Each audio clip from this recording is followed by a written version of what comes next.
Assalamualaikum warahmatullahi wabarakatuh. Bismillahirrahmanirrahim. Tabarakalladzi nazzalal furqana ala 'abdihi liyakuna lil 'alamina nadhira. Allahumma shalli wa sallim ala sayyidina Maulana Muhammadin wa ala alihi washabbihi asma'in amma ba'du. Ingkang sangat kula hormati, sangat kula takzimaken Kiai Haji Mustofa Bisri, sedanten keluarga Kiai Haji Yahya dan semua keluarga besar Bani Mbah Bisri Mustofa. Ingkang sangat kula hormati Profesor Dr. Al Habib Said Aqil Al Munawwar. Beliau adalah profesor ahli hadis juga sekaligus ahli tafsir yang sangat kita hormati dan yang hadir kita hormati. Mari bersama-sama nikmati audisi ini. Jadi ini saya digambar Mbah Mus untuk audisi. Jadi saya lulus apa enggak ya enggak tahu. Tapi saya pastikan tadi kalau Profesor Said Aqil Al Munawwar fasih membaca Al-Quran, saya akan menjadi kompetitornya, akan fasih memaknai tafsir Quran. Karena saya sudah tidak mungkin bersaing di suara. Orang tahu semua kalau suara saya itu jelek. Mungkin Allah mau bagi-bagi rezeki. Jadi kalau saya suaranya bagus, nanti tidak diundang jadi mufassir, diundang jadi penyanyi hadroh. Jadi sudah itu saya nikmati saja. Begini, saya dari awal itu sudah saya perkirakan. Jadi kalau nasib saya baik, itu kalau kalian tidak paham, itu akan ngomong gini, wah ilmunya Gus Bak tinggi, sehingga kita tidak paham. Itu kalau nasib sedang baik. Kalau nasib saya buruk, itu minim artikulatif, sehingga menjelaskannya bulat. Itu pasti nggak pinter orangnya, karena menerangkan saja tidak mudah apa? Difahami. Tapi kalau nasib sedang baik, sampeannya nggak paham, malah muji ilmu saya yang tinggi. Padahal kadang nggak memahamkan, memang rumusnya itu salah, sehingga bulat. Tapi insya Allah nasib saya malam ini baik. Begini, saya dulu pernah berdoa berkali-kali sama Allah SWT bahwa saya ingin membaca Quran itu fasih fil makna. Fasih itu artinya jelas, runtutan logikanya jelas. Sehingga barokahnya fasih itu logika Quran atau logika yang dibangun Quran itu menjadi benar-benar logika yang diterima siapa saja, termasuk diterima oleh orang kafir. Kita tahu Umar itu masuk Islam sebelum mondok apa enggak pernah mondok? Sebelum mondok, enggak pernah beliau ngaji tafsir.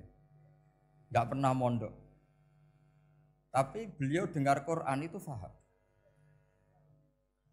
Karena logika yang diutarakan Quran itu logika sesuai fitrah salimah. Sesuai akal yang apa? Sehat. Saya di mana-mana cerita karena ini kebanggaan para mufassir. Ketika Jubair bin Mut'im bin Adi menceritakan bapaknya yaitu Mut'im bin Adi. Beliau adalah orang yang sangat pintar sekali sehingga didelegasikan oleh kafir Quraisy untuk jadi negosiator di Asra Badrin. Jadi perang Badar itu kan ada Asra Badrin, orang-orang kafir yang ditawar Islam. Kemudian orang ini diutus untuk jadi negosiator. Singkat cerita pas datang ke Madinah pas Rasulullah SAW baca surat Wattur wa kitabim mastur fi raqim mansur sampai ayat am khuliqu min ghairi syai'in am humul khaliqun sampai ayat am khalaqus samawati wal ard. Di ayat itu Allah menceritakan kalau Tuhan-Tuhan yang kamu anggap Tuhan itu sebagai Tuhan, misalnya Lata, Uzza, Manat, enggak apa-apa kata Allah. Tapi kata Allah saya minta bukti prestasi mereka apa kalau sebagai Tuhan itu. Apakah pernah ikut menciptakan langit bumi? Atau kalau enggak bisa menciptakan urun kata Allah, urun semen sak-sak kata Allah, penting urun. Sehingga logika lalu terbangun, prestasinya apa? Tuhan-Tuhan yang kami tuhankan itu. Kata Allah, Qul ara'aytum ma tad'una min dunillah aruni madza khalaqu minal ardi am lahum syirkun fis samawati. Kalau mereka Tuhan, tunjukkan prestasinya ke saya, kata Allah. Apakah mereka terlibat dalam penciptaan langit dan bumi? Atau kalau nggak bisa menciptakan 100%, kata Allah setidaknya urun. Ya tadi urun semen, am lahum syirkun fis samawati. Syirkun maknanya urunan. Lalu ketuhanan berhala, Uzza dan sebagainya batal karena ayat ini. Orang kafir berpikir, wah ini tidak Tuhan karena nggak punya prestasi apa-apa. Lalu mereka secara ekstrim malah berpikir ateisme, tidak mengakui adanya Tuhan. Kalau nggak diakui adanya Tuhan, berarti alam raya ini dimulai dari ketiadaan. Logikanya berarti begini, hadhil maujudat khalaqahal adam. Langit yang karuan wujud, bumi yang karuan wujud, hewan-hewan yang karuan wujud, matahari, rembulan, lautan semuanya wujud. Kemudian semua maujudat ini dirumuskan khalaqahal adam, diciptakan oleh ketiadaan. Pertanyaannya adalah ma huwal junun asyaddu min hadza? Kegilaan apa yang lebih parah ketimbang ini? Karena sesuatu yang wujud dimulai dari sesuatu yang tidak wujud. Berarti sama dengan mengatakan hadhil maujudat khalaqahal adam. Semua yang enggak ada ini diciptakan oleh sesuatu yang enggak ada. Jadi semua yang ada diciptakan oleh sesuatu yang enggak ada. Maka Quran ketika ngendikan am khuliqu min ghairi syai'in. Apakah kalian semua atau mereka semua diciptakan min ghairi syai'in, min ghairi khaliqin maujudin. Saya ngecek di beberapa tafsir termasuk bukan kitab tafsir tapi maknanya sama seperti di Ihya. Masa alam raya seindah ini, seeksistensi ini, senyata ini kemudian diciptakan oleh sesuatu yang tidak ada. Mereka akhirnya mikir, ya harus diciptakan oleh sesuatu yang ada. Nah karena sesuatu yang ada ini posisi pencipta, maka harus berstatus super. Nah super ini oleh ulama dibahasakan wajibil wujud. Maka zat yang menciptakan ini namanya zat sing wajibil wujud. Lalu wajibil wujud ini oleh Islam disebut Allah Subhanahu wa ta'ala. Kayak apa fasihnya Quran bikin logika? Atau orang yang jadi Tuhan itu yang mengklaim sebagai Tuhan? Itu juga mungkin, yang penting mewujud. Siapa itu? Fir'aun. Fir'aun itu mengaku sebagai Tuhan. Dia sudah sah dari segi dia wujud. Namanya orang wujud punya eksistensi, mungkin berkreasi. Saya ulang lagi, namanya orang wujud punya eksistensi, tentu mungkin berkreasi. Tapi pertanyaannya begini, ketika Musa tanya, pertama ditanya Musa, lalu kamu kalau menyembah selain saya, nyembah siapa? Kata Musa, Rabbul Alamin. Siapa Rabbul Alamin? Rabbus samawati wal ardi, yang menuhani langit bumi. Terus kata Fir'aun, tidak jawab, manggil Haman. Haman, kamu kan arsitektur, coba ibnili sorhal ali abluhul asbab. Ya Haman ibnili sorhal ali abluhul asbab. Bangunkan sebuah piramida yang tinggi, la'ali at-tali'u ila ilahi Musa. Saya ingin melihat Tuhannya Musa. Lalu kemungkinan Tuhan di bumi, kata Fir'aun, ma'alim tulakum min ilahin ghairi. Kemana-mana saya melihat yang jadi Tuhan saya. Musa ngerti kalau Fir'aun ini pekok cara bahasa Jawa itu. Itu menerangkan sifatnya Allah itu dengan sifat yang sederhana. Tapi justru dengan sederhana ini Fir'aun tidak bisa jawab. Terus Nabi Musa ganti argumentasi, Rabbukum wa Rabbu abaikumul awalin. Yang nuhani nenek moyang kamu, leluhur kamu. Itu terperangah, kagetnya bukan main Fir'aun. Karena para umatnya, para punggawanya lalu berpikir, kalau ini Tuhan, berarti buyut-buyutnya enggak ada Tuhan. Kan Tuhannya datang terlambat. Makanya Pak Jokowi kalau dituduh PKI enggak terima. Saya ini lahir tahun berapa gitu. Pas ada PKI itu masih 4 tahun. Masa ada PKI balita? Ini enggak, ini ada Tuhan balita, Tuhan terlambat. Pertanyaannya adalah kalau Fir'aun itu Tuhan, lalu bapaknya, mbahnya, buyutnya Tuhannya siapa? Makanya ketika Allah disifati Nabi Musa, Rabbukum wa Rabbu abaikumul awalin. Yang nuhani nenek moyang kamu, itu kagetnya bukan main. Dan semenjak itu banyak punggawa Fir'aun yang iman. Ini yang akhirnya nanti jadi waqala rajulun mu'minum min ali fir'auna yaktumu imana. Atau yang menjadi ayat wajah rajulun min aqsal madinati yas'a.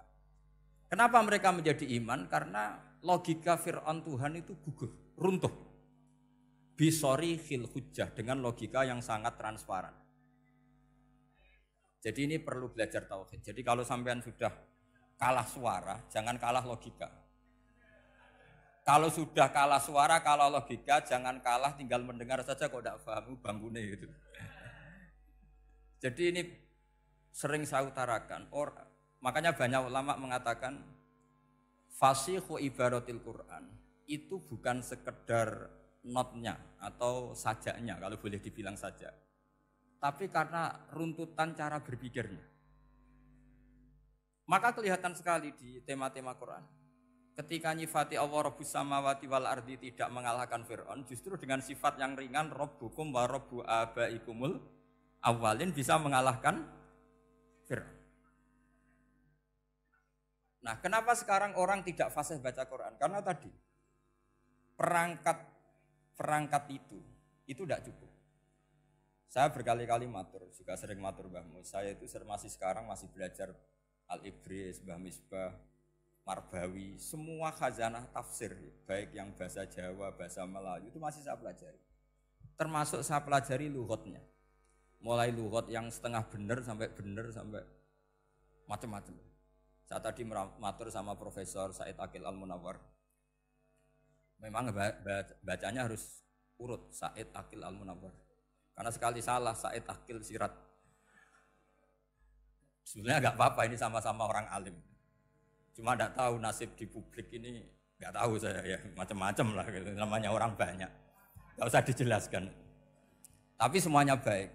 Saya pernah ketemu Pak Said Aqil Sirat itu bilang gini, Gus, orang jadi wali itu sebabnya dua. Mungkin kalau kayak jenengan banyak pecintanya, yang doakan banyak. Kalau saya banyak yang benci, wah itu ngilangi dosa gitu kan. Batinku dasar wong alim bener woy. Jadi beliau nikmati memang itu. Karena babanya beliau itu sama dengan babah saya yang dari keluarga Kudus. Buyut saya itu kakaknya buyutnya Pak Said Aqil. Jadi makanya jangan pernah benci orang alim. Orang alim bulet atau kayak opo itu masih saja punya alasan. Saya itu dengar Kiai Bisri, cerita Kiai Bisri itu tidak ada yang serius. Dulu ketika ada polemik Haji yang Mu'alim, itu orang kumpul semua di sini. Kata Kiai Bisri, sudah nunggu Mbah Fadl. Mbah Fadl sudah di rumah. Ngiranya orang itu ya Mbah Fadl rawuh dileteh. Setelah lama Mbah Fadl tidak datang. Loh Kiai Bisri, Mbah Fadl tidak datang. Ya di rumah. Lah mana kok tidak ada? Ya di rumahnya sendiri. Karena beliau enggak pernah bilang di rumahnya. Orang saja yang kepikiran kalau itu rumah leteh. Itu mirip seperti guyannya Rasulullah SAW. Nabi itu kalau guyon itu tidak pernah bohong. Makanya di tiba itu disebut wayam zahu wala yaqulu illa haqqan. Nabi itu ya guyon, tapi enggak pernah bohong. Yang bohong kan khayal kamu. Masyhur itu ada orang sepuh sowan Nabi. Di kitab saya itu perempuan, tapi di beberapa kitab lelaki. Saya tidak tahu pastinya berapa. Biasanya ahli hadis mentahmilkan ta'addudul qissaten atau ta'addudul waqi'aten. Oke, kita bayangkan itu perempuan. Ya Rasulullah, saya ini tergesa-gesa, nanti takut kemalaman. Ini orang sepuh. Jadi jangan kamu bayangkan Nabi suwani wong ayu nom nanti jadi hoax. Orang sepuh. Oh, di sini aja, enggak usah tergesa-gesa pulang kata Rasul. Nah, nanti gimana? Saya jalan kaki ya Rasulullah sampai kampung saya itu nanti malam. Kata Nabi, la ahmilan naki alab hinako. Santai saja, nanti tak pinjemin anaknya unta. Kata perempuan tadi, ma fa'altu bibni nako. Apa yang bisa saya lakukan dengan anaknya unta? Sudah, tenang saja kata Nabi. Setelah mau pulang, disiapkan unta, ya unta tua, unta layak dinaikin. Ya Rasulullah, ini kok unta tua? Katanya anaknya unta. Nabi dengan santai, oh masih tua, ya anak unta. Jadi itu menafsirkan anaknya unta cilik itu kan pikirannya kamu kan. Sebetulnya anak unta itu ya tua pun anak unta. Maka saya itu yang termasuk bangga. Nasib saya nanti insya Allah kayak Gus Mus, kayak Gus Dur. Sampai tua dipanggil Gus. Tapi saya niatnya lebih buruk. Supaya nanti kalau saya salah pantas ngijek Gus. Tapi dalam kompetisi kadang Gus itu kalah. Itu dulu di Pondok Sarang itu kalau ke WC itu antri. Itu yang di WC didodok. Supaya cepat keluar. Ayo cepat keluar, saya Gus. Dikira teror Gus itu yang di WC menjadi takut. Yang dalam WC gak kalah, saya malah kiai. Iya. Jadi memang kacau, kalau sudah logika itu kacau. Tapi di Ihya kitab yang populer dikaji di pesantren, itu ada babnya. Qadiyat itu pengarang tentang betapa wajibnya takzim sama Rasulullah. Tapi punya bab mizahun Nabi, guyonan-guyonannya Kanjeng Nabi. Cuma Nabi seninya tadi, wala yaqulu illa haqqan. Meskipun guyon itu enggak pernah bohong, itu butuh seni itu. Bohong guyon tapi tidak pernah bohong. Tapi umatnya ada saja yang pernah niru, ya termasuk Ki Bisri tadi. Sudah nunggu Mbah Fadl, sudah di dalam. Ketika ditunggu ternyata ya dalamnya Mbah Fadl sendiri, bukan di dalam leteh. Ada seorang raja yang gemar kawin karena orang Arab gemar kawin. Itu setiap ada perempuan cantik ingin dinikah. Nikah itu masih baik, jadi sama ndak usah anti. Soal kamu dengki sama orang poligami itu ya hasut gitu. Yang layak biar poligami, asal ada yang mau dan siap-siap ada tambah satu, hilang satu. Biasanya kan gitu. Singkat cerita dia itu cinta sama seorang perempuan. Nah perempuan itu ditanya-tanyakan sama pemuda situ, ajudan dia. Gimana saya boleh nikah itu? Jawabannya tadi, kaifatang kihuha wa qad ra'aitu qabbalaha rajul. Kok kamu nikahi gimana? Saya pernah melihat dia itu dicium seorang lelaki. Kamu itu seorang raja, masa nikahi perempuan yang pernah dicium seorang lelaki? Wah itu miso-miso raja. Udah enggak. Saya ini raja muslim soleh, masa nikahi orang yang pernah dicium lelaki? Suatu saat si pemuda ini menikahi perempuan itu. Mangkelnya bukan main, karena dia saingan sama raja, gak mungkin menang. Satu-satunya menang itu bikin hoax tadi itu. Ini cerita ini di Ithaf, di sarahnya Ihya. Kamu kira ini di cerita Alfu Yaumin wa Lailatin Abu Nawas, enggak, ini cerita di Ithaf. Kitab yang sangat sakral karena sarahnya apa? Ihya. Setelah nikah, maki-maki raja. Orang enggak punya harga diri, perempuan pernah dicium orang kok dinikahi. Tadri mandalikar rajul, kamu tahu siapa lelaki itu? Huwa abuha, itu bapaknya. Oh terajan wasem, enggak ngerti gitu. Jadi apa? Kiai-kiai dulu itu rileks. Sehingga saya datang ke sini ketika diminta sama Mbak Mus. Sebenarnya enggak diminta, diperintahkan. Karena pasti pakai agak-agak otoriter gitu. Karena di atas kita, jauh di atas kita. Mbah Mun guru saja manggil beliau Lek. Karena kita tahu Mbah Mus punya ibu, ibunya itu binti Khalil Harun. Mbah Khalil itu, saya punya manakibnya banyak tentang Mbah Khalil Harun. Jadi beliau itu adiknya Umar Harun. Mbah Umar Harun itu dulu alim-alimnya Ki Sarang, setelah Mbah Ghazali itu Mbah Umar Harun. Termasuk Mbah Khalil Harun yang ngaji sama kakaknya Umar Harun. Setelah beliau alim alama, singkat cerita setelah menyelesaikan pendidikan, pindah ke Kasingan itu dibawain santri oleh kakaknya, namanya Umar Harun. Nah Mbah Harun itu punya istri namanya Mbah Sinto, itu saudaranya Mbah Ghazali. Makanya Mbah Mun manggil Mbah Mus itu Lek, karena Mbah Mun ke Mbah Ghazali itu Mbah Mun Nyai Mahmudah binti Ahmad. Ahmad ini bin Su'aib. Su'aib ini juga menantunya Mbah Ghazali. Terus Mbah Ghazali. Berarti Mbah Mun dari Mbah Ghazali generasi kelima.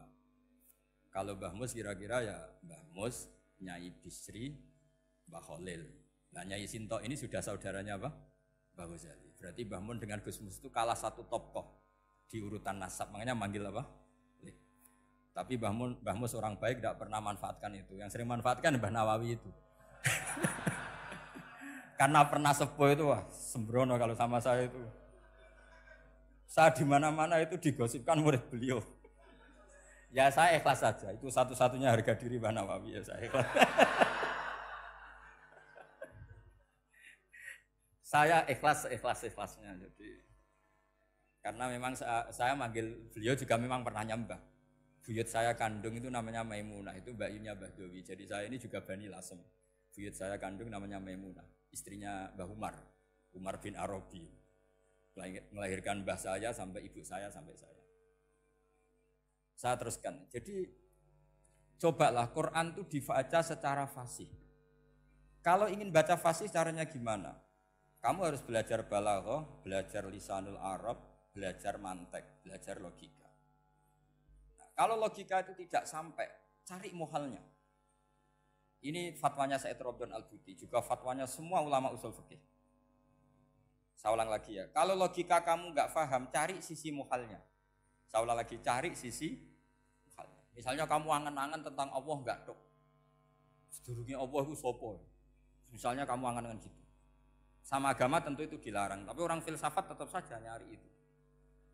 Lalu hentikan pencarian itu, yaitu tadi katakan saja hadhil maujudat yastakhilu ayyakhluqahal adam. Sesuatu yang maujud tentu enggak mungkin disebabkan oleh sesuatu yang tidak ada. Fa innal adama la yu'athiru aslan wala yakhluqu aslan. Namanya sesuatu yang enggak ada pasti tidak berstatus pencipta. Namanya saja enggak ada. Akhirnya la budda min ayyasbiqu hadzal alam maujudun. Maka alam ini harus didahului sesuatu yang maujud. Lah maujud ini yang oleh Islam disebut Allah Subhanahu wa taala. Sudah selesai di sini. Tinggal delok TV, tinggal ngopi, turu sampai setannya setruk karena nunggu mau bikin was-was itu lagi. Loh saya itu termasuk kiai paling sering lihat sinetron. Kadang ya lihat Mak Lampir itu sering terjadi. Sampai istri saya itu protes, Gus, dengan kata orang banyak orang alim kok senengane delok Mak Lampir. Karena setan mau menggoda saya tentang berpikir Allah. Jadi dia ngenteni. Iku malah mikir Mak Lampir gitu. Setelah lihat Mak Lampir biasanya saya itu lapar, terus makan. Habis makan tidur. Setannya masih nunggu mau was-was. Ternyata saya habis bangun ngopi lagi. Kadang lihat berita orang ditangkap KPK, macam-macam. Ini penting saya utarakan supaya setan itu tidak menang. Jadi ciri utama setan itu kata Rasulullah SAW, setan ini goda umatku, hadhil jibal khalaqaha Allah, hadhil ardo khalaqaha Allah, hadhil bihar khalaqaha Allah, faman khalaqaha Allah. Itu makanya banyak orang jurusan filsafat keblinger karena tanya Allah itu siapa. Kata Rasulullah, jika sampai ini maka kamu harus berhenti. Loh, berhenti tanpa dialihkan ke yang lain kan susah. Tinggal aja lihat dulu sinetron. Ya paling gampang ya Mak Lampir, kan ada takut-takutnya sedikit. Karena kalau lihat sinetron anak-anak milenial itu kalau ada artis cantik sampai nangis. Karena istri kamu tidak seperti itu. Jadi ini trik ya. Trik supaya melihat TV tapi tidak nyesal. Makanya saya milihnya Angling Darmo, Mak Lampir. Ya saya nggak mikir maknanya, butuhnya setan bin mangkol itu. Karena ngenteni saya mikir itu, ternyata tidak mikir itu lagi. Jadi makom saya itu beda, sama-sama lihat sinetron. Mungkin saya jadi wali karena lihat sinetron. Mungkin ya. Makanya banyak wali itu nggak bisa diduga. Banyak orang jadi wali itu justru karena makan. Justru karena melakukan hal-hal yang cara orang banyak itu salah. Itu Abu Yazid Al-Bustami itu pernah tanya sama Allah. Kak Haman nggak usah bayangkan caranya tanya gimana. Enggak wali ya enggak tok. Sudah enggak usah tanya itu. Tanya gini, ya Allah, orang sesergup saya dalam ibadah sedekat ini sama jenengan. Lalu saingan saya dekat jenengan masuk surga itu siapa? Sama Allah ditunjukkan orang yang tidur, itu tidur yang. Ya teman kamu yang tidur di kamar. Enggak terima Bu ya, ini gimana kok bisa setingkat saya orang tidak tidur gitu. Yang saya ibadah terus istighfar terus. Tapi jawabannya Allah nih. Kowe ibadah terus itu mergo wedi aku. Jadi kan nganggep aku itu rodok-rodok jahat gitu. Iki tuh ratu mergo yakin aku apian, mulane ditinggal turu. Jadi sampean jangan tiru makom saya ketika tidur. Itu punya kelas khusus. Tapi jangan tiru, ini cerita saja, sampean ndak harus niru. Karena sampean kalau niru itu harus ada Abu Yazidnya. Abu Yazid sudah enggak ada. Tapi itu ilmu. Ilmu yang cocok enggak cocok harus kita kaji. Saya tadi jagungan sama beliau, sama Profesor Said Akil Al-Munawar. Beliau cerita sebetulnya sekolahan saya itu tentang usul fikih, tapi terkenal saya Profesor Tafsir. Tapi saya suka ilmu usul fikih, meskipun korbannya ya banyak. Biasanya orang jadi liberal gara-gara ya usul fikih. Sebenarnya nggak perlu dipikir lah itu macam-macam. Begini, dalam usul fikih yang mainstream itu kan ada hukum wajib, haram, ya makruh, terus macam-macam lah. Termasuk ada mubah. Mubah itu boleh dilakukan, boleh ditinggalkan. Dalam ilmu usul fikih sebetulnya definisi mubah boleh dilakukan, boleh ditinggalkan itu salah. Karena begini, setiap Anda melakukan sesuatu yang mubah, pasti di saat itu meninggalkan sesuatu yang haram. Saya ulang lagi ya. Itsma min mubahin illa wa yatahaqqaqu bihi tarku haramimma. Semua teks di Lubul Usul seperti itu. Memang saya hafalkan karena ini cara saya jadi wali yang mudah murah. Itsma min mubahin illa wa yatahaqqaqu bihi tarku haramimma. Fayatahaqqaqu bisukun tarkul qatli wa bisukut tarkul qadzaf. Terus beliau membuat sekian contoh. Hukum mubah itu kata ulama yang lain kan boleh dilakukan, boleh ditinggal. Itu tidak benar. Mubah itu ya wajib. Karena setiap kita melakukan mubah maka saat itu berarti kita meninggalkan barang haram. Coba orang tidur itu artinya apa? Tidak zina, tidak maling, tidak selingkuh, tidak mabuk. Sampean di pondok nikmati jagongan, rokokan, ngopi. Artinya nikmati rokok, nikmati kopi. Tidak menikmati tontonan di bar. Makanya kita berharap malaikat itu belajar usul fikih sehingga ketika kita rokok di pondok dilihat hada taroka melihat bar, wahada taroka melihat dangdutan, wahada. Jangan sampai malaikat bilang gini, dasar kere rakra delok. Itu repot kalau sampai begitu. Nah, kalau mubah itu artinya tarkul haram. Tarkul haram itu wajib apa sunat? Wajib kan? Berarti setiap orang melakukan mubah hakikatnya melakukan wajib dan itu artinya dapat pahala. Salah sampean ngajine ra khatam, dadi nglakoni mubah itu mengira tetap mubah. Maka berbahagialah orang yang ngajinya khatam. Makanya setahu saya kiai-kiai Mbah Mun ya sering guyon. Setahu saya Mbah Mun kalau ketemu Mbah Mus ya guyon terus. Guyonnya ini adalah waminal qutbi kata Imam Ghazali. Qutbu hadaddin al-istildad bil mubahat. Poros agama ini pada akhirnya adalah nikmati sesuatu yang dibolehkan Allah Subhanahu. Orang itu kalau fasik, mau makan siang aja kalau enggak ditemani perempuan cantik enggak bisa makan. Mau jalan-jalan kalau enggak ditemani perempuan cantik enggak bisa jalan-jalan. Kalau kiai-kiai itu enggak. Gojlok-gojlokan wis seneng ira karuan. Dulu terkenalnya Kiai Bisri, Kiai diundang, katanya mau ada menteri. Ternyata menterinya ya beliau tidak masak antok di sini. Karena maknanya menteri itu pembantu presiden. Semua kita adalah bantu presiden terlaksananya kedamaian itu. Loh iya kan? Saya berkali-kali ngomong di mana-mana. Apa artinya menteri pertanian kalau kita tidak nanam padi? Mbok pinternya kayak apa tetap nggak ada ketahanan pangan. Sekarang menjadi ketahanan pangan itu rumusnya menteri apa karena petani mau nanam padi? Itu hakikatnya membantu presiden dalam ketahanan pangan. Cuma petani lebih keren karena tidak butuh digaji. Kalau menteri ya keren tapi kurang keren karena masih dapat apa? Gaji. Akeh tunggalil anak mikir untuk gaji. Nah petani enggak mikir enggak dapat gaji. Oh itu keren. Selalu rakyat lebih keren dibanding pejabatnya. Memang gitu aturannya begitu. Aturannya begitu. Kamu saja yang kurang syukur. Jadi rakyat tuh gremeng. Enak jadi menteri. Ya sudah itu hak kamu, tapi saya tidak berpikir seperti itu. Maka saya ulang lagi ya. Kenapa saya ngomong seperti ini? Supaya tadi saya sudah bilang, saya sudah enggak menang dalam suara, harus menang dalam logika. Karena ini audisi, ini audisi. Di kabar Mbah Mus, nanti yang menang siapa tidak tahu.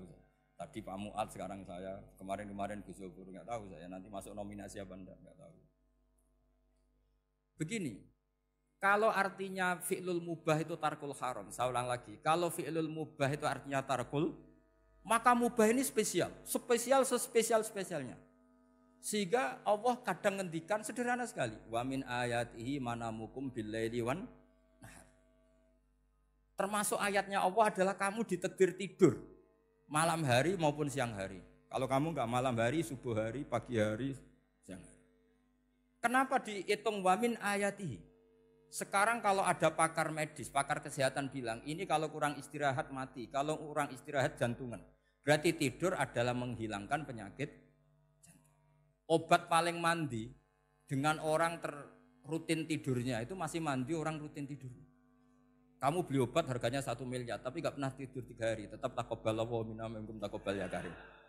Maka yang penting itu obatnya apa tidurnya? Tidurnya yang dibantu obat. Tapi kalau obat tok gak dibantu tidur, masih sakit. Berarti penting mana tidur sama obat? Karena penting tidur wa min ayatihi. Orang kayak sampean sering delok YouTube, delok gambar macam-macam. Barokah mana dengan tidur? Wong nak melek mripate delok macam-macam. Barokah tidur. Jadi tidur adalah perlawanan terhadap keinginan melakukan haraman. Ya, saya ulang lagi, tidur itu adalah perlawanan terhadap keinginan melakukan keharaman. Jadi kalau mau tidur nyati gini, ya Allah, siap tidak berangan-angan tentang maksiat terus tidur. Oh itu wa min ayatihi. Jangan kok gak di duit terus ngombe sing akeh ben iso ngantuk. Wah ini tidur yang untuk melawan kemiskinan. Supaya lupa utangnya tidur, lupa kasusnya itu udah akan jadi wali yang seperti itu. Kalau jadi wali tak gugat itu. Nah, sehingga karena mubah itu tarkul haram, Allah itu sering menghitung ibadah yang super itu halal mubah. Misalnya Allah ngendikan kulu washrobu, kamu harus makan. Sekarang gini, jaga kesehatan itu wajib enggak? Wajib. Kalau saya tidak sehat tidak bisa ngaji di sini. Apalagi Mbah Mus kalau nggak sehat ditunggu orang se-Indonesia fatwanya. Dan di antara cara sehat kamu harus makan. Kalau nggak makan sakit. Lalu makan dengan posisi menyehatkan orang yang bisa fatwa, bisa mulang, bisa macam-macam. Posisi ini super apa tidak super? Super. Maka Allah kadang sederhana ngendikan ibadah itu kulu wasrobu jom kowe yo mangan yo. Tapi ayat ini menjadi tidak hebat kalau dibaca orang tidak pernah ngaji, nggak pernah ngaji usul fikih. Pangeran piye to? Dirimo ngongkon mangan kowe dikongkokno kulu. Wis ora usah ngono ya wis mangan. Rusak Quran kena makna niku rusak. Kamu tahu superiornya ayat kulu wasrobu kalau belajar fa inna fi'lal mubah berarti tarkul haram karena saat melakukan mubah artinya tarkul haram. Dan tarkul haram itu penting. Sekarang gini, merusak diri sendiri haram apa enggak? Haram. Untuk supaya tidak rusak kamu harus makan. Berarti makan wajib apa sunat? Wajib. Lho sing haram itu kalau tulung piring dintekno. Nah, dengan cara pemaknaan seperti ini Quran akan superior. Bahkan di ayat-ayat yang kelihatannya sederhana, kulu washrobu wala tusrifu. Ketika Nabi Musa dimenangkan mengalahkan Fir'aun, itu Allah firman pertama gitu. Kamu harus makan mimma razaqnakum. Cuma syaratnya wala tatghaw fihi fayakhilla alaikum ghadab. Kalau kamu berlebihan nanti dapat ghadab saya. Nah, khawatir saya kalau ilmu ini sudah hilang terus ayat-ayat yang biasa tentang kemanusiaan dikira biasa. Padahal ayat ini super, misalnya nikah. Nikah itu oleh Allah, perempuan yang kita nikahin itu oleh Allah disebut surga. Saya punya bukti, misalnya gini ayat ya, wala tangkihul musyrikati hatta yu'min wala amatum mu'minatun khairum min musyrikati walau a'jabatkum. Terusannya ayat wala tangkihul musyrikina hatta yu'minu wala abdu mu'minun khairum min musyriki walau a'jabakum. Terusannya ayat ulaika yad'una ilan nar. Para musyrikah yang ingin kamu nikahi karena mereka non muslim atau kafirah atau musyrikah itu hanya mengajak kamu masuk neraka. Maksudnya ngajak itu kan bisa saja kamu tertarik perempuan tadi sampai kompromi merubah akidah kamu. Terusannya ayat wallahu yad'u ilal jannah. Harusnya dengan perbandingan kamu jangan menikahi musyrikah. Logika perbandingannya kan wallahu yad'u ila nikahil mu'minah. Saya ulang lagi, harusnya muqabalahnya kan wallahu yad'u ila nikahil mu'minah. Allah mengajak kamu supaya menikahi mu'minah. Tapi kata mukminah sama Allah diganti wallahu yad'u ilal jannah. Allah mengajak kamu masuk surga. Ila nikahil mu'minah. Artinya gini, setiap kamu hubungan intim sama istri kamu itu adalah menjadi kamu tidak zina. Jadi kalau kamu tidak zina, barokahnya istri kamu ini penopang kamu masuk surga. Makanya Rasulullah pernah ditanya, ibadah itu apa saja? Nabi secara ringan di antara jawabannya, wa fi buti ahadikum shadaqah. Sudah kamu ngumpul istri kamu itu ya ibadah. Terus kata sahabat-sahabat, ya Rasulullah ayati ahaduna syahwatahu wa walahu ajrun. Yang benar saja Rasulullah, masa urusan gitu dapat pahala. Nabi jawabannya ya enteng, alai salawa du'aha fi haramin aka'ana ali wisrun. Kalau dia salah yang dikeloni kan ya dosa. Berarti kalau ngeloni yang benar juga pahala. Berarti istri kamu itu jannah surga. Cuma jannah yang agak aneh karena rewel itu agak aneh. Jadi itu jannah yang agak aneh. Maka supaya jannah ini tidak aneh, kata Rasulullah itu cara bersuami istri itu kata Rasulullah halla jariyatan tula ibuka wa tula ibuka. Sebagian riwayat halla jariyatan tudhahikuha wa tudhahikuka. Kamu cari perempuan yang gampang guyon, gampang rileks. Mula abah itu rileks, mudhahaka ya rileks. Saya berkali-kali cerita, saya ini termasuk orang yang nggak pernah diskusi penting sama istri saya. Karena takut tegang, biasanya kalau tegang itu yang suaminya kalah. Jadi saya itu nggak pernah diskusi penting. Saya kemarin mau ke Pasuruan ya, mau ke Peloso itu ditanya, mau kemana? Ya tidak tahu. Terus pulangnya kapan? Ya enggak tahu. Wong kok rohan. Ya saya senang saja. Enggak roh itu artinya kan bodoh. Orang bodoh itu enggak mukallaf, artinya enggak dosa kata saya. Jadi saya ngambil hikmahnya saja. Anda takut. Ditakoki kok jawabannya ora jelas. Ora jelas itu misteri. Memang dunia itu penuh misteri. Pokoknya tak itu. Pokoknya yang kira-kira itu jadi tidak penting. Rasulullah tuh kalau debat sama istrinya ya milih gitu, milih mula abah mutohaka. Saya punya sekian cerita betapa Rasulullah tuh rileks ngadepin cemburu-cemburunan. Sayyidah Khadijah tentu orang yang super bagi Rasulullah. Sampai ketika adiknya Sayyidah Khadijah, kalau nggak salah namanya itu Halah itu. Kalau datang itu Rasulullah itu menjamu karena mengingatkan suara Khadijah. Kalau muji Khadijah itu sudah langit Rasulullah. Sehingga Aisyah itu cemburu. Bagaimana Anda selalu muji Khadijah? Waqad abdalakallahu khairan minha. Allah mengganti yang lebih cantik ketimbang Khadijah dan lebih muda. Maksudnya Aisyah. Kenapa masih muji yang sudah meninggal? Tua lagi kan. Gantian Sayyidah Fatimah yang tersinggung karena ibunya ditua-tuakan. Itu ketika Fatimah cemburu, mangkelnya sama Sayyidah Aisyah. Mangkel manusiawi loh. Enggak usah kamu jadi Syiah terus benci Aisyah itu. Karena kalau kamu jadi benci Aisyah berarti kamu nganggap Aisyah itu salah. Dan itu efeknya di Rasulullah, berarti Rasulullah milih istri yang salah. Makanya kita ini madzhabnya ahli sunnah.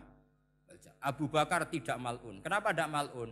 Kalau kamu bilang Abu Bakar mal'un berarti Rasulullah salah pilih teman. Umar tidak mal'un karena Rasulullah pasti milih teman yang benar.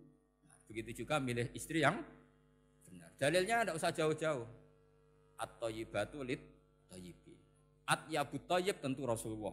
Berarti istrinya pasti thayyibah. Jadi madhab ahli sunnah adalah madhab sing jelas-jelas min baini farsi wa damil labanan khalisan sa'iwal lisyari. Jadi kalau kamu cari logika gampang saja. Nabi itu thayyib, bahkan atyabut thayyib. Padahal kata Allah at-thayyibatu lit-thayyibi. Ya jelas ya. Jadi ini tidak usah dimasukkan hati tentang konfliknya Aisyah dan Fatimah, itu biasa saja. Yang satu bela ibunya, yang satu bela dirinya. Sebenarnya Aisyah itu enggak niat ngeritik Khadijah. Ingin diperhatikan Rasulullah saja. Terus ketika Sayyidah Fatimah matur ya Rasulullah saya supaya ngalahkan Aisyah itu gimana? Karena ibu saya sudah meninggal ya memang cantik dia, muda dia. Dan tahu betul orang kalau Nabi itu sangat mencintai Aisyah. Kata Rasulullah bilang gini saja, tetap hebat ibu saya. Karena ibu saya dapat Rasulullah rondo untuk Joko. Kowe ayu kaya apa iku untuk dudo. Jadi rileks saja Rasulullah. Akhirnya ya semenjak itu enggak ngeritik lagi, bahaya ini kalau ngeritik. Khadijah itu kan sudah umur 40 tahun. Janda dapat Joko. Aisyah perawan untuk dudo. Keren mana? Keren Khadijah. Jadi tidak semua masalah itu Nabi itu menyelesaikan cara ekstrim. Nabi itu biasa mula apa? Santai rileks. Nah, kalau para mbak-mbak ini ingin jadi surga yang enggak aneh, syaratnya jangan rewel karena di surga itu enggak boleh ada orang rewel. Tapi kalau enggak rewel sementara suami kamu enggak benar, ini namanya goblok. Maka kata Mbah Mun kalau ngijazahi santri-santrinya, "Cung bojomu kudu rewel, enggak ngono fakir," kata Mbah Mun. Tapi santri yang di belakang gremeng. "Iya, Mbah, nak fakir, nak jantungan mati." Makanya sering itu. Jadi di antara ulumil Quran itu ada istilah maudhi'ul mudmar mengganti maudhi'ud dhamir atau maudhi'ul lafzi menggantikan lafdan akhar. Itu memang agak jadi medhi ilmu tafsir. Tapi bagi pelakunya itu menjadi gampang. Ya tadi, ketika Allah melarang nikah hal musyrikah, saya ulang lagi. Ketika Allah melarang nikah hal musyrikah, normalnya perbandingannya kan wallahu yad'u ila nikahil mu'minah. Tapi sama Allah digenti. Wallahu yad'u ilal jannah. Itu menunjukkan bahwa nikahul mukminah adalah al jannah. Karena kamu hubungan intim ya ibadah. Diwamuk kowe sabar ya ibadah. Nafakoi ya ibadah. Neng-nengan gejatan senjata juga ibadah. Seru Bang, neng-nengan itu seru. Karena memang di antara sistem tubuh kita itu butuh masa-masa jeda. Mari cerdas. Karena tubuh kita ini tidak hanya butuh seneng, tapi juga butuh susah. Susah itu melahirkan kearifan. Jajal bojomu tahu minggat, mesti kearifan kamu meningkat. Jadi minggat itu ya penting. Nikmati saja. Loh, ini saya nggak ngajari keburukan. Memang seperti itu. Nah saya berharap ilmu usul fikih ini tidak boleh hilang. Karena dengan ilmu usul fikih kita tahu mubah adalah tarkul haram dan tarkul haram adalah wajib. Maka Allah sering sekali membicarakan sesuatu yang mubah itu superior. Kayak tadi wa min ayatihi manamukum billaili wan nahar. Termasuk ayatnya Allah adalah kamu itu tidur. Cara berpikir tadi, kalau saya tidak tidur sakit, kalau sakit habis biaya banyak. Sementara tidur hanya butuh seperti ini. Betapa baiknya Allah dengan tidur bisa menjaga kesehatan yang kalau tidak dijaga berbiaya tinggi. Berarti dan naumul ibadah. Terus ulama bilang tidur itu ibadah kalau niatnya litaqawi alal ibadah. Tapi nak wae blojo turu lah itu sing masalah. Tapi tentu ilmu itu ada pembanding. Sekarang ketika kamu tidur itu tarkul wajib apa tarkul haram lah itu masalahnya. Seringnya kamu itu tarkul wajib. Wae mulang turu. Wae ngantor wong kerja turu. Lah itu tarkul haram atau tarkul wajib? Tarkul wajib. Kalau tarkul wajib berarti status tidur kamu haram. Sudah pinter ini sudah maju ini sudah maju. Jadi saya belajar usul fikih lagi-lagi karena untuk menjadi mufassir itu harus menguasai balaghah, menguasai usul fikih, menguasai lisanul arabi. Nah, lisanul arabi yang sering saya contohkan berkali-kali. Saya punya kitab namanya Ar-Risalah.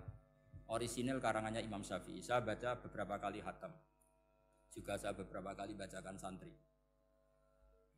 Itu kalau memaknai Quran secara lisanul arabi itu gampang sekali.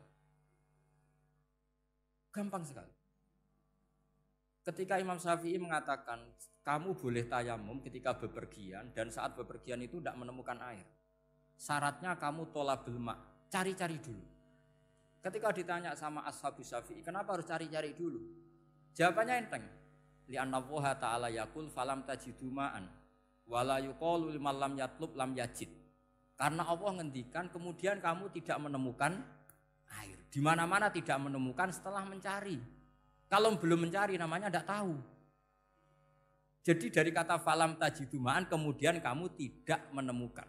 Tidak menemukan berarti apa? Setelah mencari. Sehingga beliau mensyaratkan dicari-cari dulu, baru berkesimpulan tidak menemukan. Nah setelah tidak menemukan, kamu baru boleh tayang. Segampang itu ilmu usul fikih di depan Imam Syafi'i. Ulumul Quran dianalisis dengan usul fikih. Ketika ditanya, kenapa Anda mensyaratkan nikah itu pakai wali? Ayatnya apa? Kalau hadisnya jelas, la nikaha illa biwaliyin mursyidin. Ayatnya apa? Imam Syafi'i secara enteng baca ayat fala ta'duluhunna ayyankihna azwajahunna idza tarawdu bainahum bil ma'ruf. Jika wanita yang kamu waleni, saya ulang lagi, jika perempuan yang kamu walikan, misalnya kamu punya anak yang umur 20 tahun ingin nikah sama seseorang. Seseorang ini layak. Ya misalnya kiai ya apal alfiyah. Tadi kata Mbah Mus itu muridnya Mbah Khalil itu alfiyah diwolak-walik apa? Saking seringnya belajar alfiyah kata beliau sampai santri apal alfiyah wolak-walik tapi raro carane jamak kosor. Karena dulu pondoknya mau pondok nahwu. Jadi kayak di ngelirap itu. Tonggone nganti apal fa'ala yaf'ulu fa'lan. Cinone weh apal saking bedino itu ujiane ra selawatan fa'ala yaf'ulu fa'lan wa ma fa'lan wa huwa fa'ilun. Jadi pondok ya macam-macam. Itu saya tadi sampai mana itu? Tentang apa? Wali nikah tadi. Di bab fikih, saya ulang lagi di bab fikih. Itu kata Allah, jika perempuan yang kamu walikan itu ingin nikah, fala ta'duluhunna, jangan kamu larang. Kata Imam Syafi'i, kalau seorang wali tidak punya hak mewalikan, maka larangan jangan menghalangi itu tidak ada gunanya. Misalnya gini, Zaid itu tidak punya utang saya ulang lagi, Zaid tidak punya utang saya. Memang ini ilmu logika, Zaid tidak punya utang saya. Terus sampean bilang ke saya gini, Gus Bah, Zaid ojo tagih. Itu omongannya wong aneh apa enggak? Aneh kan? Tapi kalau Zaid punya utang saya 1 juta, terus kamu menasihati saya, Gus Zaid ojo tagih. Benar apa enggak? Wali itu punya hak melarang. Saya ulang lagi, wali berarti punya hak melarang putrinya tidak nikah. Sehingga diperintahkan Allah, kamu jangan pernah melarang. Berarti punya hak melarang. Kayak tadi, Gus ojo tagih, berarti aku hak nagih. Misalnya otoritas bandara ATR, pesawat Boeing sekian-sekian Lion bolehkan landing di sini. Karena operatornya punya hak melarang, juga punya hak mengizinkan. Tapi kalau orang lain kamu bilangin, pesawat Lion nggak boleh landing di Semarang. Orang lain yang nggak terkait dengan otoritas itu, aneh nggak omongan itu? Aneh. Kalau wali dilarang menghalangi perempuan ingin nikah harus memberi izin maksudnya, maka berarti wali punya hak menikahkan. Paham yang saya maksud? Makanya Imam Syafi'i mensyaratkan seorang perempuan yang nikah harus pakai wali. Jadi segampang itu. Kitab Ar-Risalah menerangkan ulumul Quran. Dan dalam banyak hal ulama dulu itu, makanya saya tadi berjanji, karena Quran itu bisa kamu baca fase, kamu dengerin suara enak ya enak, kamu dengerin logika yang enak ya enak. Jangan sampai kamu udah dua-duanya. Suaranya sudah ada enak, logikanya tidak enak, itu kacau namanya. Ketika Imam Syafi'i ditanya, bagaimana hukumnya uzubah? Uzubah itu enggak nikah. Padahal ada hadis, faman rohiba an sunnati falesa. Kata Imam Syafi'i, ya enggak apa-apa. Kenapa? Fa inna Allah ta'ala dzakara 'abdan sholihan wa qala wa sayyida wa hasura wa nabiyya minas sholihin.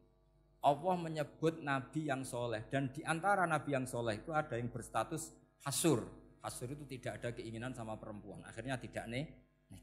Berarti tidak nikah itu boleh karena ada nabi yang tidak nikah. Segampang itu dulu. Saya punya kitab, saya ini baru gencar-gencarnya kampanye kitab Syajaratul Ma'arif. Karena memang kitab itu bagus, menurut saya simpel dalam memahami Quran. Jadi anggap saja ini bentuk penghormatan saya sama Ki Bisri yang sudah mengkhidmai, mengenalkan ulumul Quran lewat tafsir Al-Ibris. Yang Ki Misbah punya tafsir Al-Iqlin. Memang dua beliau itu kalau yang satu ngarang terjemah Alfiyah, yang satu yang ngarang satu. Ini dua kutub yang berbeda, yang satu sangat rileks, yang satu sangat seperti itu. Nggak usah diterjemah nanti jadi repot. Itu ulumul Quran yang ditulis Syajaratul Ma'arif itu gampang sekali. Misalnya begini, beliau bikin judul Babun Nafil Ibad Bikullil Bilad. Bab seseorang harus manfaat kapan saja dia berada. Itu terus beliau qala ta'ala wa ja'alani mubarakan ainama kuntu. Ciri utama para nabi itu ngendikan wa ja'alani mubarakan ainama kuntu. Saya dijadikan di mana-mana itu berkah. Jadi seseorang hidup harus di mana-mana manfaat. Terus ketika beliau ngendikan babun la yutrakul haqqu li ajril batil, bahwa kebenaran tidak boleh ditinggalkan hanya karena ada banyak kebatilan. Beliau terus ngendikan inna sofal marwata min sya'airillah faman hajjal baita wa atamara fala junaha alai ayat tawafa bihim. Jadi di Sofa itu ada berhala namanya Isaf, di Marwah ada berhala namanya Nailah, atau sebaliknya pokoknya Isaf dan Nailah. Terus sahabat kalau mau sa'i itu merasa dosa karena harus melewati berhala-berhala itu. Sehingga mereka tanya, ya Rasulullah, saya ini tetap tawaf enggak? Padahal di tempat-tempat itu ada berhala. Terus kata Allah, tetap tawaf. Nah, tetap tawaf ini artinya apa? Melakukan barang hak meskipun di situ banyak kebatilan. Itu manhajnya para orang-orang alim kita. Mbah Mun, Mbah Mus itu ya berkawan sama orang yang macam-macam. Kamu tidak usah ngeritik. Itu fikihnya sudah kelas tinggi. Fikihnya tuh la yutrakul haqqu li ajlil batil. Saya di mana-mana cerita. Saya punya kitab namanya Khilyatul Auliya wa Tabaqatul Asfiya. Itu syarat kamu kalau daftar wali harus punya kitab itu. Khilyatul Auliya wa Tabaqatul Asfiya. Itu karangannya Abu Nu'aim Al-Asfihani. Kitab itu yang jadi indukan Ihya ketika menyebut manaqibul akhyar. Kita tahu Ihya kalau bab tasawuf mengikuti Kutil Qulub yang di kalangan Abu Thalib Al-Makki. Kalau fikih tentu beliau mengikuti Imam Haromen gurunya, yaitu kitab Nihayatul Matlab fi Dirayatil Madhab. Kalau manaqibul akhyar beliau mengikuti kitab Khilyatul Auliya. Dan mengikuti itu penting kalau dalam tradisi kiai. Enggak boleh seorang kiai kok mikir sendiri, namanya mustakil. Kalau mustakil itu mubtadi', bikin tatanan baru dalam agama. Justru ulama itu harus niru sebelumnya karena sanad itu harus musalsal, enggak boleh. Imam Syafi'i bilang haram terus kamu bilang halal. Terus murid kamu bilang makruh. Terus muridnya kamu ya pokoknya khilaful aula, enggak boleh gaya-gayanan gitu. Kalau di kampus plagiat itu dilarang, kalau di pondok itu wajib. Makanya banyak kalau tes itu ngerpek karena belajar itu tanpa batas katanya. Lo kok ngerpek? Mboten ya, jare belajar kapan saja. Jadi mboten ngerpek, mutolaah pas tes. Jadi kacau tuh santri itu. Mutolaah tapi pas apa? Tes. Itu dalam kitab Khilyatul Awliya diterangkan. Uniknya rawinya itu siapa? Sufyan bin Uyainah, orang yang sangat khusyuk, gurunya Imam Syafi'i. Kita tahu Imam Syafi'i punya guru zaman di Mekah itu namanya Muslim bin Khalid Az-Zanji. Dalam hadis ngikuti Sufyan As-Sawri sama Ibnu Uyainah. Tapi beliau intisabnya lebih ke Imam Malik ketika ngaji apa? Muwatta. Terus beliau punya guru usul fikih namanya Muhammad bin Hasan Asy-Syaibani. Itu Sufyan bin Uyainah dalam kitab itu diceritakan. Pernah suatu saat Isa sama Yahya. Ini supaya saya tahu fikihnya Mbah Mun, fikihnya Mbah Mus. Isa sama Yahya itu satu nabi yang sama-sama muda, yang satu angkatan. Saya berkali-kali cerita, nabi yang satu angkatan itu ada 3. Tapi yang 2 ini enggak level, yaitu Ibrahim dan Lut. Tapi enggak level karena Lut itu adalah pernah keponakan siapa? Ibrahim. Musa dan Harun, tapi Harun itu enggak levelnya Musa karena dia jadi nabi berdasar proposal Nabi Musa. Jadi Nabi Musa itu alsak, agak pelak. Sehingga beliau kalau menjelaskan kesulitan, terus pakai jubir. Makanya kemarin-kemarin itu ada wali yang kalau ngomong pakai apa? Jubir. Akhirnya Nabi Musa ngendikan apa? Waj'alli waziran min ahli Haruna akhi usdud bihi azri wa asyrikhu fi amri. Ya Allah, saya ini lisannya agak pati fasih. Tolong Harun sing huwa afsahu minni lisanan. Yang lisannya lebih fasih tolong jadikan nabi. Sama Allah dituruti, Harun jadi apa? Nabi. Tapi yang dapat wahyu Musa, jadi dia hanya jubir. Makanya seangkatan tapi tidak level. Yang seangkatan level itu hanya Yahya dan Isa. Nabi Isa kita tahu berstatus wa yukallimun nasa fil mahdi wa kahla. Jadi mulai kecil sudah pinter. Nabi Yahya ya enggak kalah keren. Ya Yahya khudil kitab bi quwwah wa atainal hukma sabiyah. Ketika kecil sudah pinter. Jadi ini rivalitas dalam ilmu. Makanya khilaf itu penting. Jangan gontok-gontokan berarti ora tau ngaji. Khilaf itu penting. Nabi Yahya itu kalau jalan-jalan sampai Nabi Isa, itu yang Nabi Yahya mesti tanya, aina khiyarun nas, rumahnya orang baik mana? Saya mau nginep di situ. Mesti tanya gitu kalau di satu perkampungan yang beliau-beliau sedang jalan-jalan. Tapi kalau Nabi Isa tanyanya aneh, aina syirarun nas, wong sing elek-elek manggone nang ndi. Akhirnya ini kan terjadi debat, tapi karena sama nabinya ya ndak debat kusir terus, kubu-kubunan kosong berapa sama kosong berapa, ndak ini sama. Ya sama-sama kosong-kosong, sama-sama orang ikhlas itu kosong-kosong. Sama-lama terus debat kecil. Kenapa kamu tanya aina khiyarun nas? Mana orang-orang baik? Jawabnya Nabi Yahya, ya kumpul orang baik itu enak, nyaman, teduh, enak lah. Nah kamu kenapa kok tanya mau nginep di aina syirarun nas? Ana nabiyun, ana tobibun, udawil mardo. Saya ini dokter, nabi itu dokter. Di mana-mana dokter menyembuhkan yang sakit. Kalau Anda peneliti penyakit, cari daerah yang banyak endemik penyakit apa yang daerah sehat?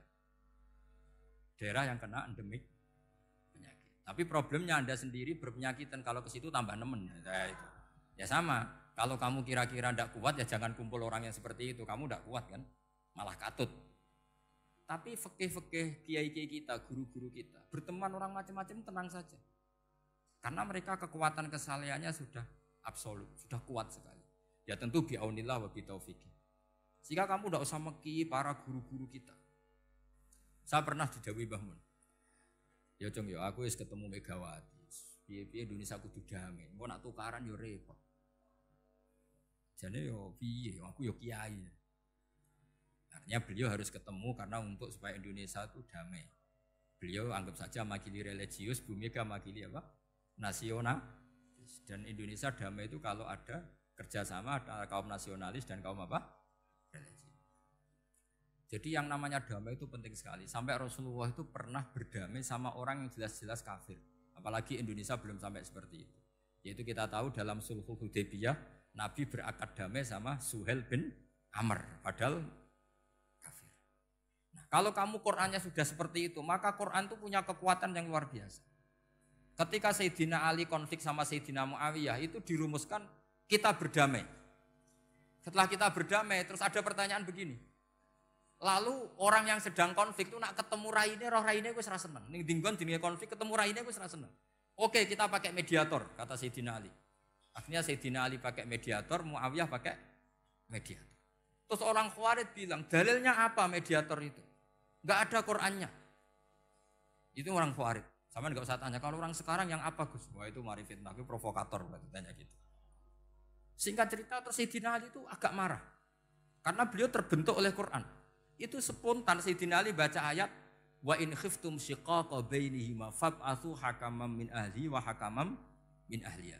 Jika suami istri menghadapi konflik, di mana-mana konflik roh raine kan gak seneng. Maka yang keluarga lelaki kirim mediator, yang keluarga perempuan kirim. Terus dari Sayyidina Ali, wa ummatu Muhammad a'dhamu min amri rajulin wa imra'atin. Umatnya Muhammad lebih serius ketimbang urusan lelaki dan perempuan. Wong suami istri saja kalau konflik butuh mediator, apalagi hadhil ummah.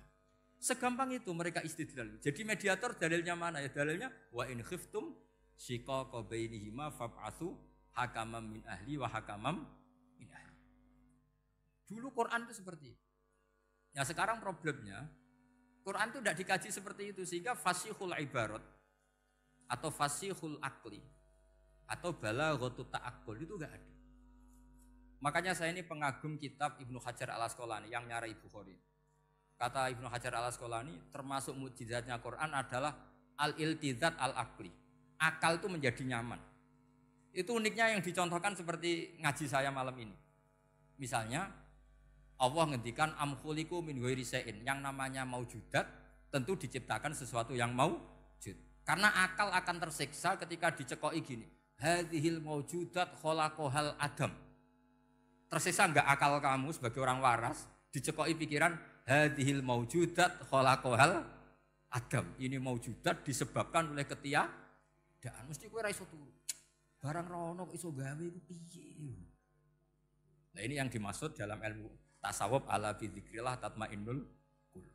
Jadi cara tenangnya hati itu macam-macam. Nak wong toreko wis wong kon wiridan. Nak koyo kula rada ahli akal, wis meneng. Alhamdulillah di pangeran sing wujud. Berarti hadil maujudat khalaqahal maujud. Berhubung maujud ini pencipta berstatus super. Super itu dalam agama disebut wajibul wujud atau musabbibul asbab atau kausa primambah lah sauni-uni. Sing penting iku ora hadil maujudat khalaqahal adam. Makanya kata beliau Nabi itu bukan sekedar jamal suratan, ganteng secara perawakan, secara fisik enggak. Tapi juga Nabi punya jamalul akal. Akalnya itu nyaman. Yaitu kita disuruh iman dengan sesuatu yang memang kita nyaman. Seperti kita disuruh iman bahwa alam ini diciptakan oleh Allah. Oleh al-mawjud yang super. Kan terus nyaman. Coba kalau kamu diajarin Islam, alam ini yakini yang menciptakan adalah ketiadaan. Oh kamu kuliah sampai profesor sampai dokter pusing, ini ajaran apa? Sesuatu yang tidak ada menyebabkan sesuatu yang ada. Nah, itu namanya termasuk ajaran ini indah karena ada al-iltizat al-akli. Kenyamanan apa? Berpikir karena terus nyaman. Ya saya kira demikian ini audisinya selesai. Assalamualaikum warahmatullahi wabarakatuh.